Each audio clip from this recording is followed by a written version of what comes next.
The English Civil War was one of the most turbulent periods in English history. It was the greatest single conflict to occur on English soil. More people died than in the First World War, and this tragedy of the nation pulling itself apart touched the lives of practically every family.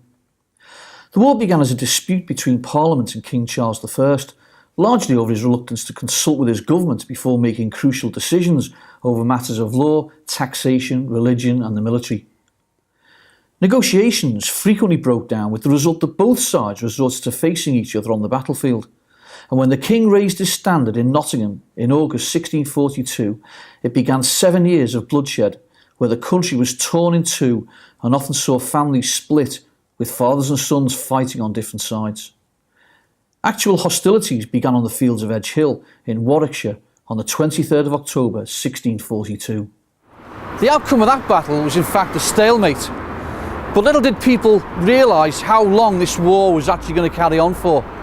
Gradually, the war started to spread across the country, dragging in county after county.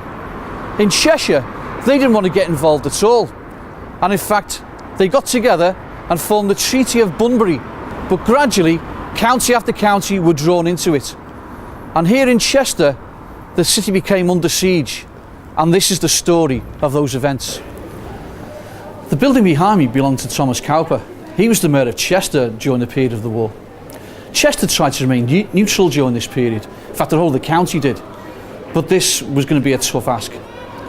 The political leaders of the county got together at a village right in the centre of Cheshire called Bunbury.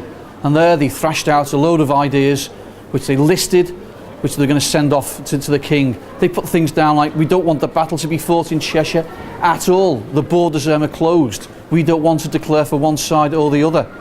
Well, this was sent off to the king, but he promptly ignored it. No reply. They had to declare one way or the other. Chester was going to be royalist. The building behind me had to be rebuilt after the war. And you can see the date of 1664 on the top of it. There was so much damage that happened during the war. At the start of the war, the population of Chester was around 8,000, most of whom lived within the town walls.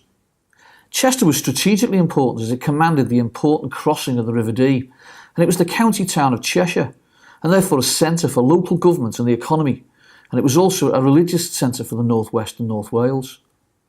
Geographically, Chester was on the main routes into North Wales and along the north coast of North West England, and during the war would become a main supply line for goods and soldiers arriving on the River Dee.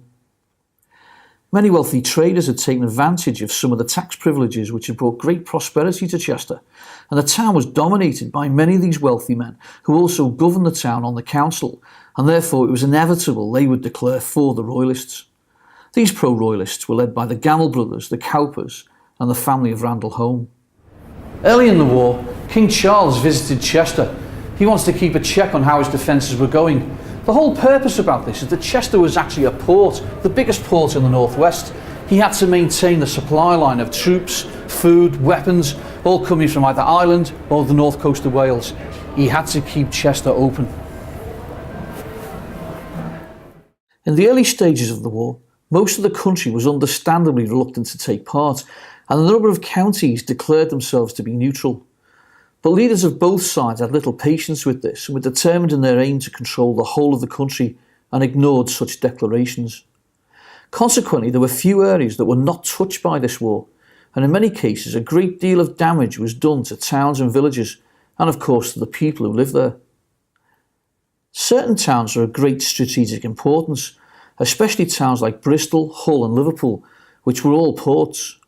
Chester, however, was the main port in the northwest, and still held a domination over a local rival, Liverpool, which was only just starting to show signs of expansion.